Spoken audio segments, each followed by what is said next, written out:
Abra, por favor, a sua Bíblia no livro de Apocalipse.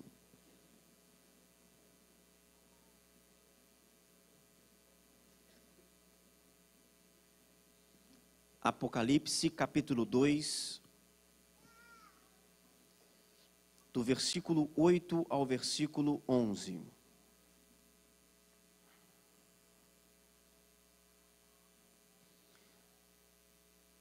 Apocalipse, capítulo 2, versículo 8 ao versículo 11.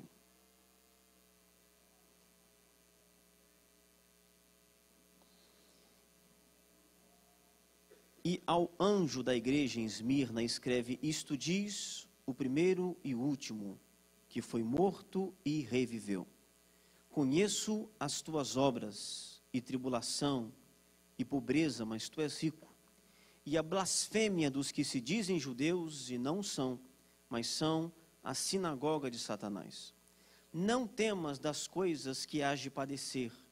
Eis que o diabo lançará alguns de vós na prisão para que sejais tentados. E tereis uma tribulação de 10 dias. Sê fiel até a morte, e dar-te-ei a coroa da vida.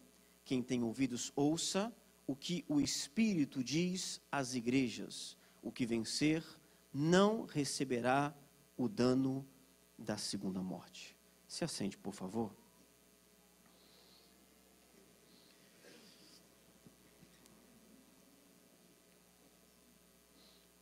Nós poderíamos dizer algumas coisas a respeito da igreja de Esmirna. Primeiramente, que o seu nome vem de mirra, que era uma erva amarga.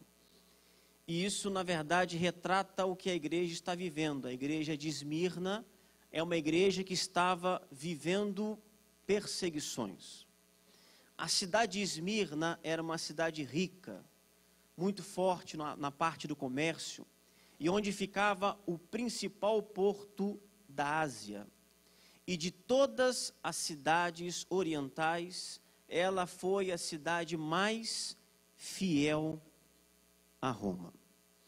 Eu quero pensar com vocês nesta manhã a respeito de 4 coisas, fala comigo assim, 4 coisas que Deus conhece.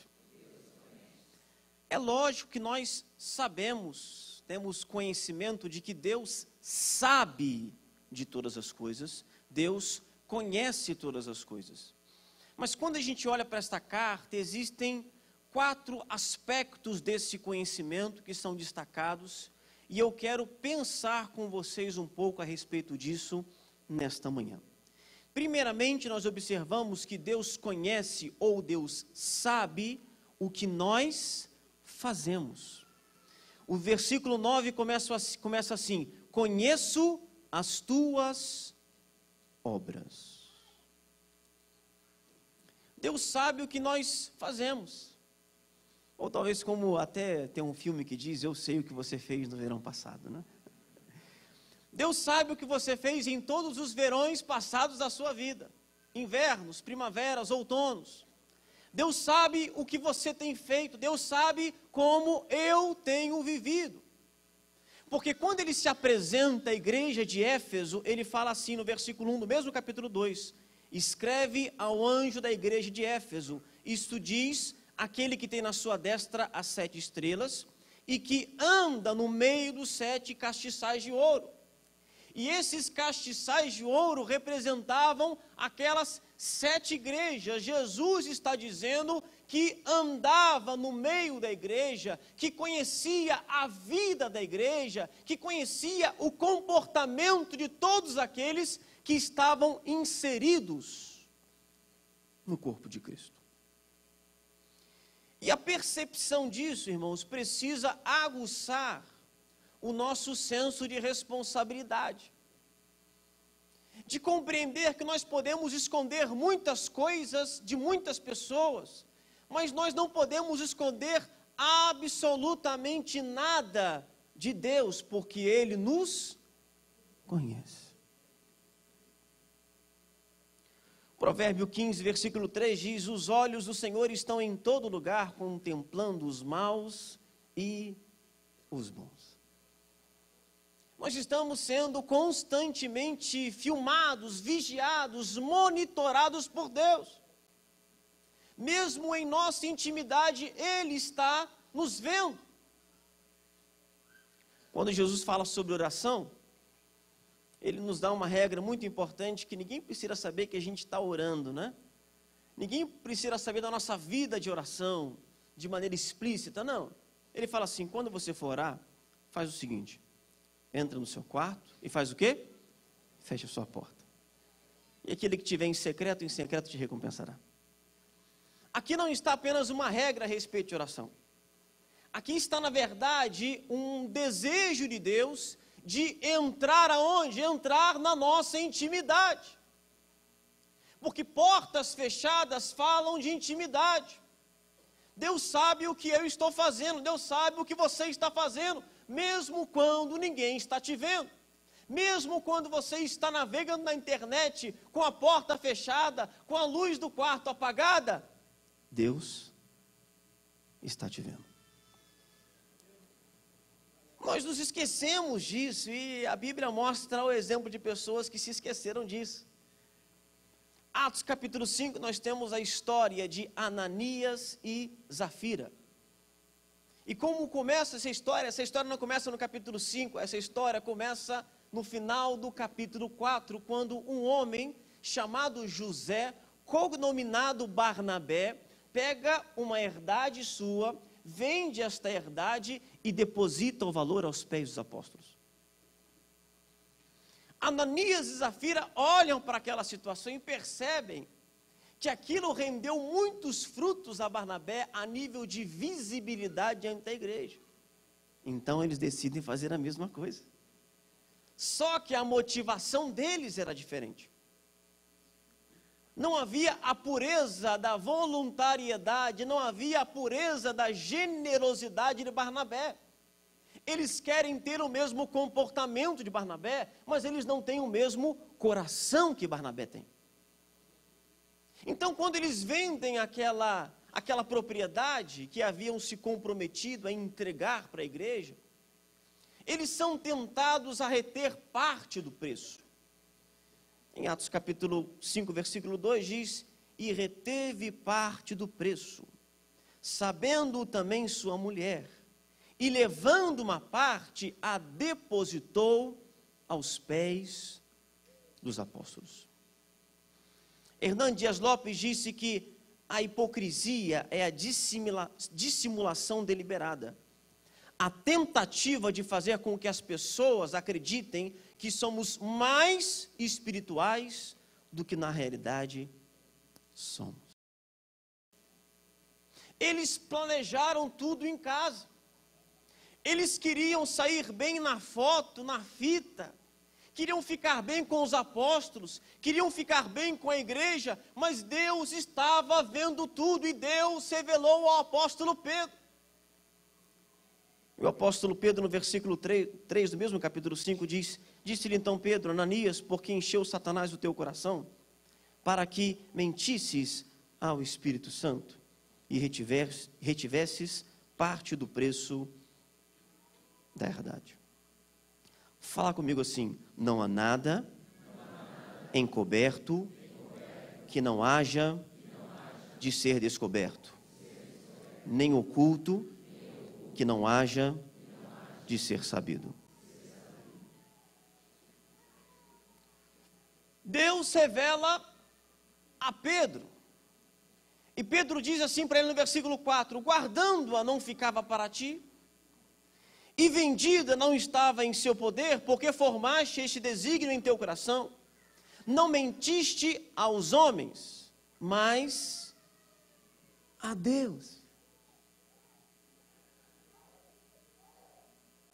Esta dissimulação deste casal, na verdade, poderia até impressionar a igreja. Talvez Pedro não tivesse naquele momento este discernimento tão grande que teve. Mas independente disso, a dissimulação deles não era contra os homens. A dissimulação deles era contra o próprio Deus. Porque Deus estava vendo. E eu quero perguntar para você nesta manhã, com muita tranquilidade no meu coração: o que você tem escondido de Deus? O que você tem tentado esconder de Deus? Porque Ele está vendo tudo, exatamente tudo. Você pode me enganar, você pode enganar o seu pastor, mas você não pode enganar a Deus, porque Ele conhece a sua vida, Ele conhece a sua trajetória, Ele conhece o seu coração, Ele conhece a sua motivação e Ele está vendo você.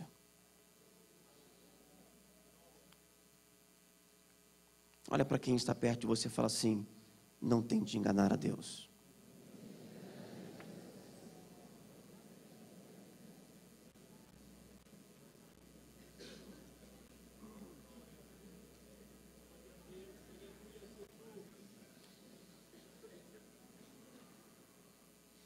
Mas Deus também conhece algo mais. Deus conhece a nossa dor. O texto nos diz em Apocalipse 2, versículo 9: conheço as tuas obras e tribulação. A palavra tribulação tem a ideia de aperto, de sufoco, de esmagamento. Refere-se àquilo que nos pressiona, àquilo que nos aflige. E Jesus está alertando a igreja de Esmirna que Ele conhecia o sofrimento daquela igreja, que Ele conhecia a sua dor. E eu quero dizer para você nesta manhã, ainda que nós estejamos um número muito expressivo de pessoas, que Deus conhece a sua dor. Deus sabe aquilo que te faz chorar.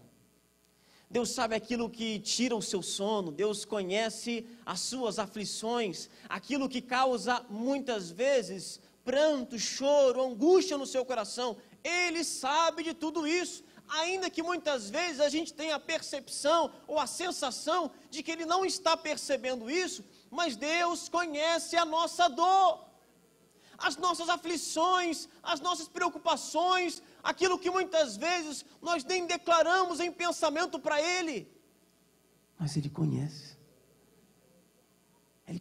a minha dor, Ele sabe o que aflige meu coração, Ele sabe o que nesse exato momento me preocupa, Ele conhece as minhas limitações, Ele sabe dos meus problemas, Ele sabe das minhas limitações, Ele sabe aquilo que eu preciso fazer e não tenho como fazer, Ele conhece aquilo que me aflige, aquilo que me pressiona, aquilo que me angustia.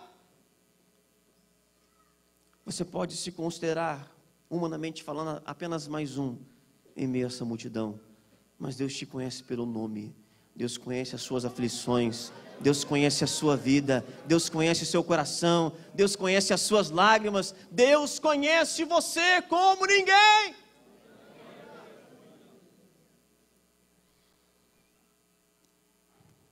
Mas muitas vezes a gente não consegue entender isso porque Deus permanece em silêncio. Nem sempre Deus responde às nossas orações. Abacuque viveu isso na pele. No capítulo 2, o primeiro capítulo do livro que leva o seu nome, Abacuque orou assim: até quando, Senhor, clamarei por socorro sem que tu ouças? Até quando gritarei violência sem que traga salvação? Nós nos sentimos muitas vezes assim. Deus parece surdo, Deus parece insensível, Deus parece indiferente. E aí nós entramos em crise porque ainda que nós na Bíblia entendamos ou venhamos a ler que Ele conhece a nossa dor, parece que Ele não se importa. Porque se Ele estivesse nos ouvindo, por que Ele não faz alguma coisa para mudar a nossa história? Aí a gente entra em crise. Será que Ele realmente conhece? Será que Ele realmente está me ouvindo? Será que Deus está percebendo o que está passando comigo? Quando nós comparamos a vida de Noé e a vida de Jó, A gente pode fazer um paralelo muito interessante a respeito disso. Porque os dois foram desafiados a andar por fé, cada um da sua forma. Noé recebeu uma palavra da parte de Deus e teve que crer que essa palavra ia se cumprir. E ele construiu uma arca, crendo que haveria uma abundante chuva. Jó não recebeu palavra nenhuma de Deus. Noé teve que tão somente esperar o cumprimento das promessas de Deus. Jó não recebeu de Deus nenhuma promessa. A sua vida começou a desmoronar sem que Deus lhe desse explicação alguma. Eu tenho uma frase que Deus me deu que eu gosto de fazer esse paralelo, que diz assim: Noé olhou pelas janelas da arca e viu o mundo sendo destruído e a sua família sendo preservada. Jó olhou pelas janelas da sua alma, o mundo sendo preservado e a sua família sendo destruída.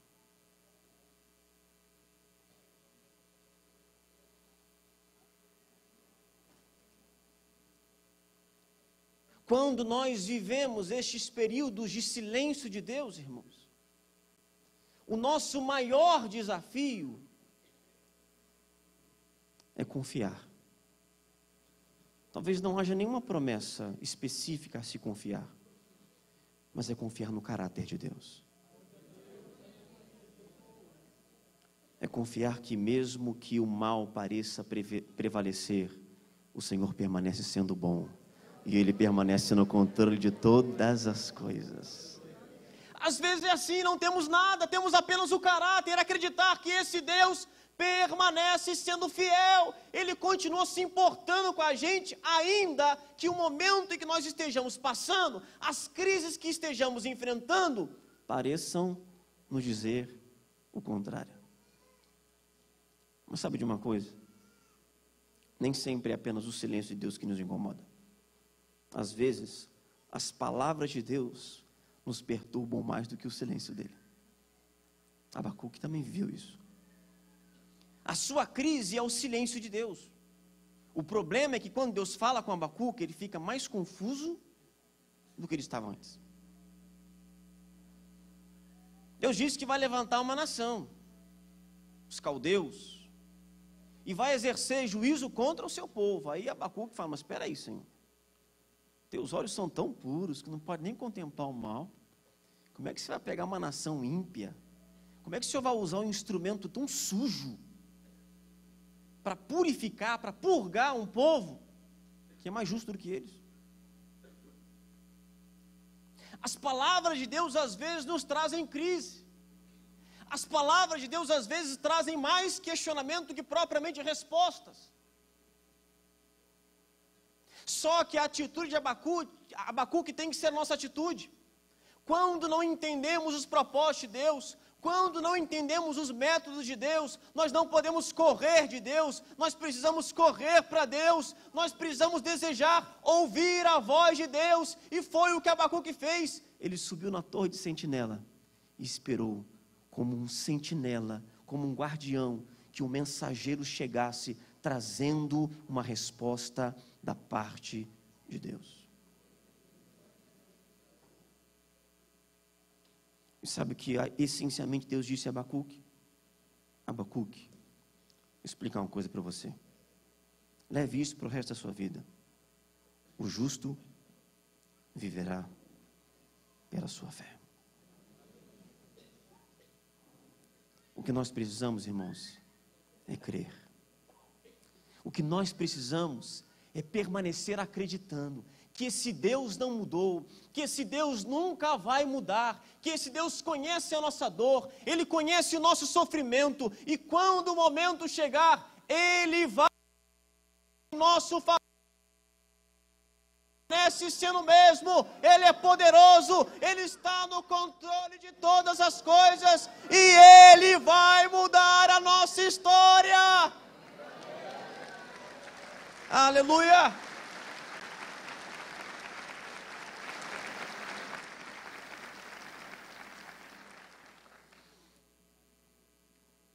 que o nosso problema é que a gente quer ser motivado e usa textos motivacionais, retirados do seu contexto devido.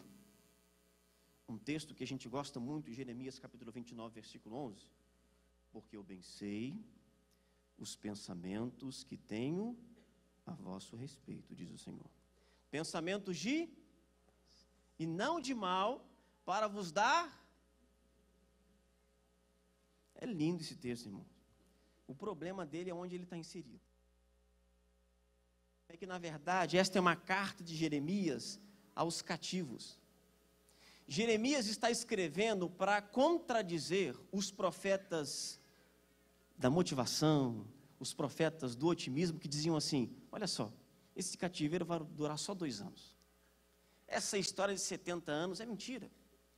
Em 2 anos Deus vai intervir e vai nos libertar. Aí Jeremias tem a ingrata missão de escrever uma carta para comunicar aos judeus que estavam no cativeiro, dizendo: o exílio vai durar por 70 anos. Esta frase ganha uma outra conotação nesse contexto. Porque quando a gente olha para a motivação de Deus tão boa a nosso respeito, a gente acha que Ele sempre vai nos preservar da dor.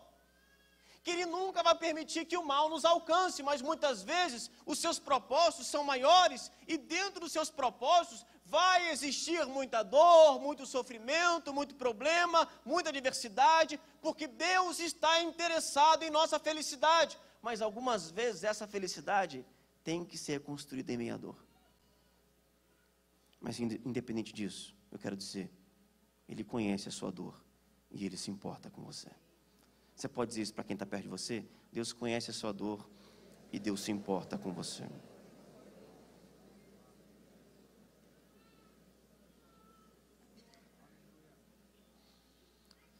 Deus também conhece a nossa verdadeira condição. Versículo 9: conheço as tuas obras e tribulação e pobreza, mas tu és rico.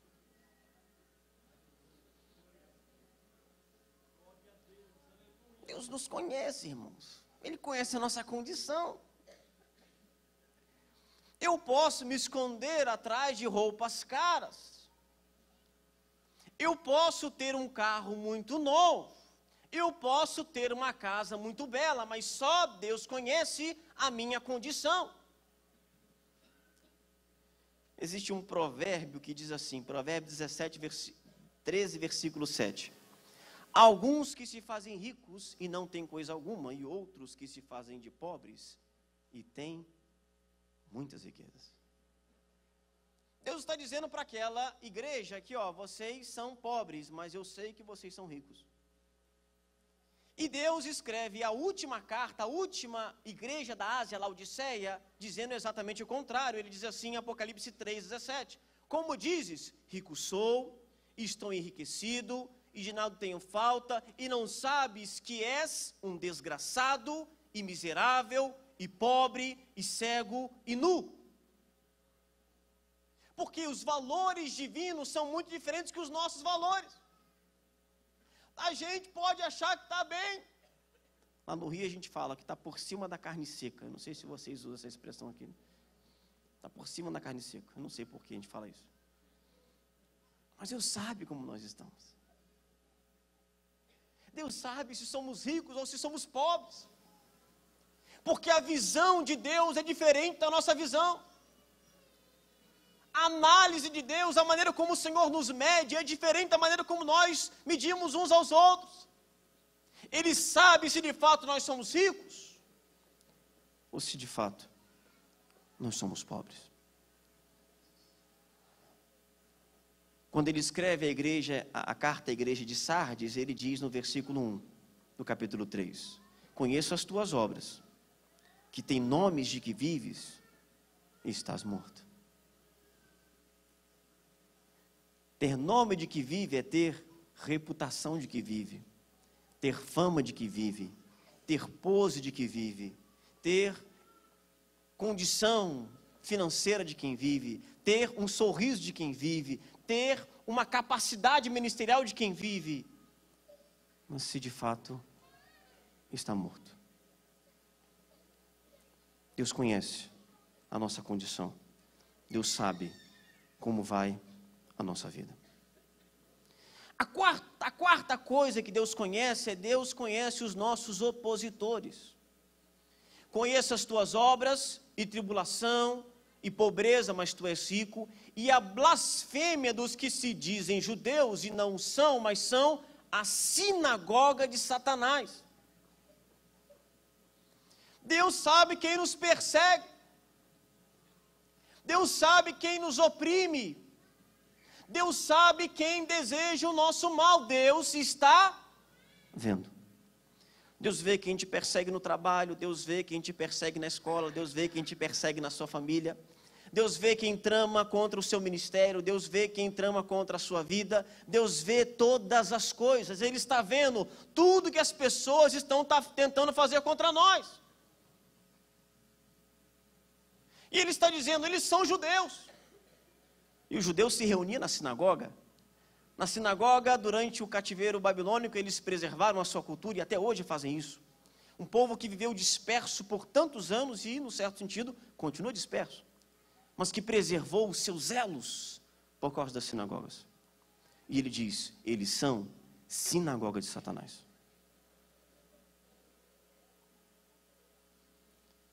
Às vezes nós perdemos o sono porque existem pessoas nos perseguindo. Às vezes nós perdemos a nossa paz porque a gente sente que tem alguém tramando algo contra nós.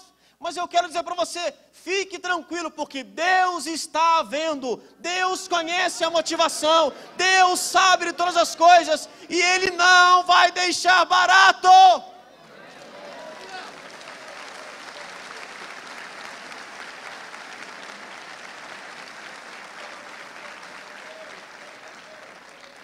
Romanos 12, versículo 19 diz, não vos vingueis a vós mesmos, amados, mas dai lugar à ira, porque está escrito, minha é a vingança, e eu recompensarei.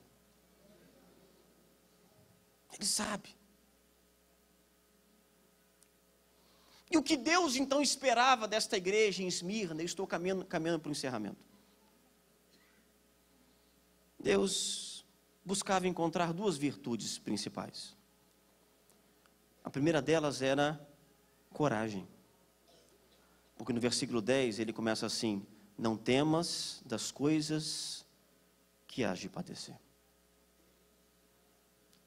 Irmãos, a gente precisa fazer uma reflexão, não desta igreja, mas da igreja de maneira geral. Nós vivemos, perdoe-me a força da expressão, nós vivemos um evangelho muito frouxo, em que as pessoas não querem sofrer por amor a Deus. Na verdade, as propagandas evangelísticas são, pare de sofrer. Mas quando a gente lê o Novo Testamento, parece que o convite é justamente o contrário, né? Venha sofrer, mas pela causa do evangelho. A Bíblia diz que quando os apóstolos foram pela primeira vez maltratados, açoitados, o texto nos diz o seguinte, versículo 41 de Atos capítulo 5, retiraram-se, pois, da presença do conselho, regozijando-se de terem sido julgados dignos de padecer afronta pelo nome de Jesus.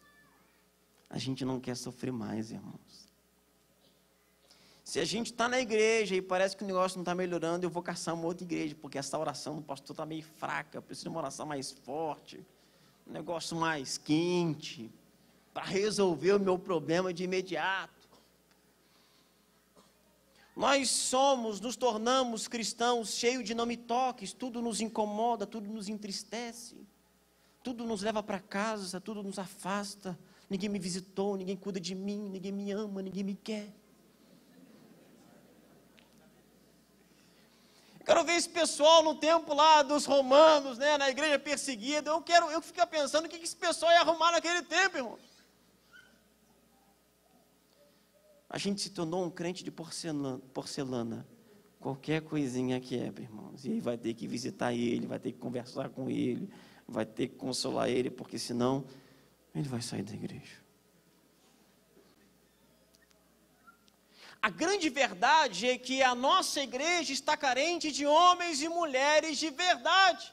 Homens que tenham coragem de falar a verdade. Homens que tenham coragem de viver pelo Evangelho, que compreendam que às vezes fazer o que é certo é garantia de sofrimento, mas que mesmo assim querem fazer o que é certo.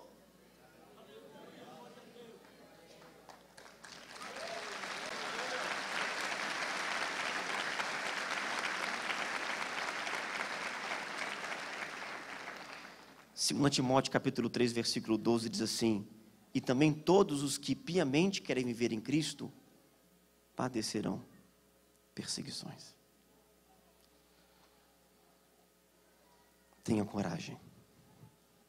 Olha para quem está perto de você e fala assim: não tenha medo.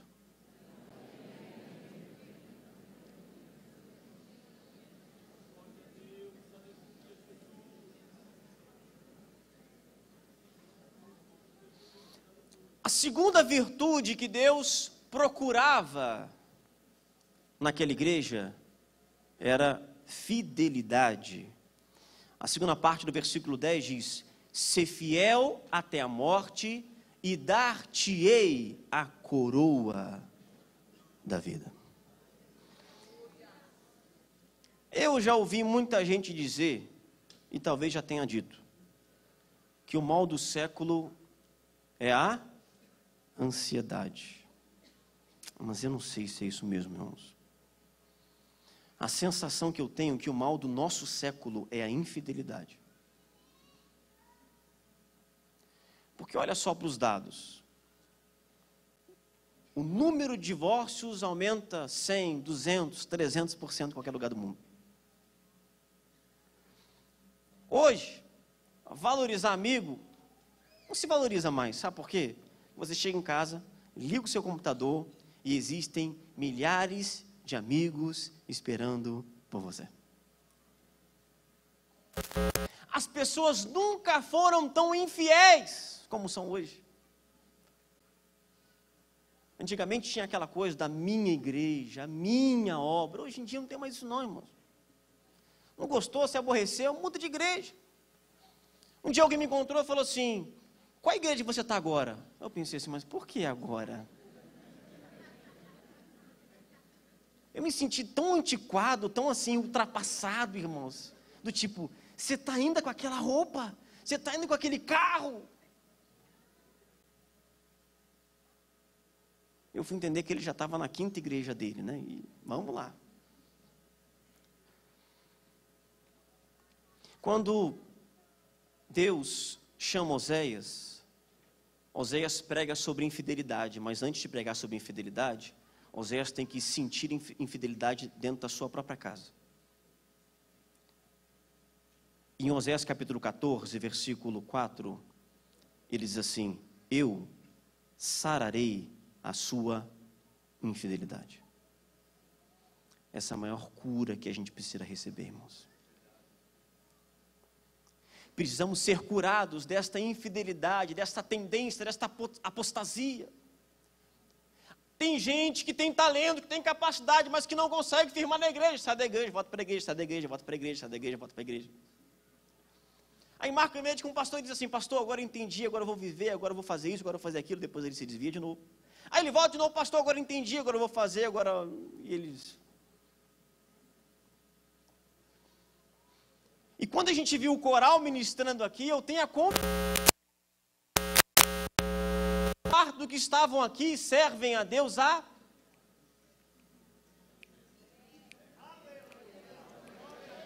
E isso que a gente precisa hoje, irmãos. De pessoas que andem com Deus, independente das circunstâncias. Que passa ano, volta ano, passa década, mas ele continua servindo, adorando, louvando ao nome do Senhor. Gente que seja fiel a Deus, que não abra mão dos seus princípios. Gente que ama a verdade, ama a palavra e quer a sua vida inteira viver para Ele. Sabe qual é um dos meus principais personagens bíblicos, os meus preferidos, um dos meus preferidos, Enoque. O que Enoque fez? O que Enoque construiu? Quem Enoque era, afinal de contas? Qual era o título de Enoque? Enoque era tão somente um homem que... Só isso, irmãos. E a gente precisa resgatar essa simplicidade. Porque gente querendo ser pastor, tem muita gente querendo ser pastor, isso não é problema. Gente querendo ser músico, tem muita gente querendo ser músico, isso não é problema. Gente querendo ter um cargo, tem muita gente querendo ter um cargo, isso na verdade não é um problema, desde que na verdade seja a principal motivação. Porque independente se estamos trabalhando na igreja ou não, precisamos servir a Deus. Aí a mãe chega para você que é pastor e fala assim: pastor, envolve meu filho na igreja, dá um serviço para ele, um trabalho para ele, porque senão ele vai sair. E eu não entendo porque as pessoas têm que ficar penduradas na igreja por um ministério. Porque na verdade isso é o contrário. O ministério pode ser o maior problema da vida espiritual de uma pessoa. Quer ver a prova disso? Marta e Maria. Maria está aos pés de Jesus. E Marta está atarefada, distraída. Por quê? Porque ela desprezava Jesus? Não. Porque Marta está comprometida a proporcionar para Jesus a melhor estadia que ele poderia ter naquele momento.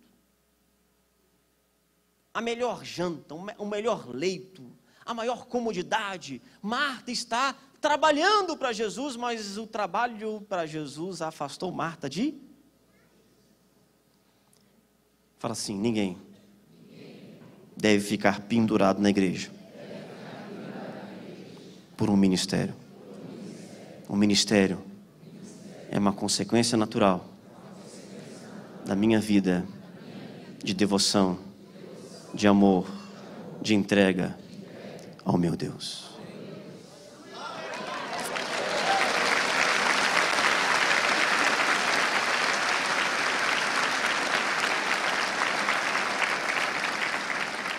Se coloque de pé, por favor.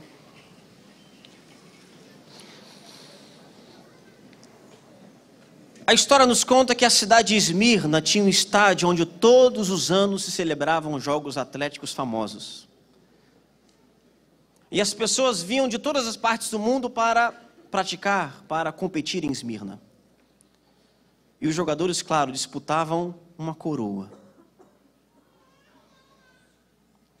Mas para os crentes desta cidade, Deus promete uma coroa incorruptível. Ele diz: ser fiel até a morte, e dar-te-ei a coroa da vida. Coloca as suas mãos sobre o seu coração. Pai, nós estamos em Tua presença e nós queremos Te louvar, Senhor. Te louvar porque o Senhor é bom e a Tua misericórdia dura para todo sempre. Nós queremos nos apresentar como Tua igreja, porque nós somos Teus, Pai. E o Senhor nos conhece. O Senhor sabe aquilo que fazemos. O Senhor conhece a nossa dor. O Senhor conhece a nossa verdadeira condição. O Senhor conhece os nossos inimigos. Pai, então nos ajuda primeiramente a ter coragem. Nos dê, Deus, uma resistência espiritual para enfrentar as adversidades que sempre vão caracterizar um homem e uma mulher de Deus. Pai, nos ajuda a sermos fiéis. Fiéis ao Senhor. Fiéis aos nossos cônjuges. Fiéis aos nossos amigos. Fiéis à nossa igreja. Fiéis ao nosso pastor. Muda o nosso caráter, Senhor. Transforma a nossa vida. E que a Tua vontade, que é boa, agradável e perfeita, venha se concretizar sobre cada um de nós. Pelo poder do nome de Jesus Cristo. Amém, Senhor.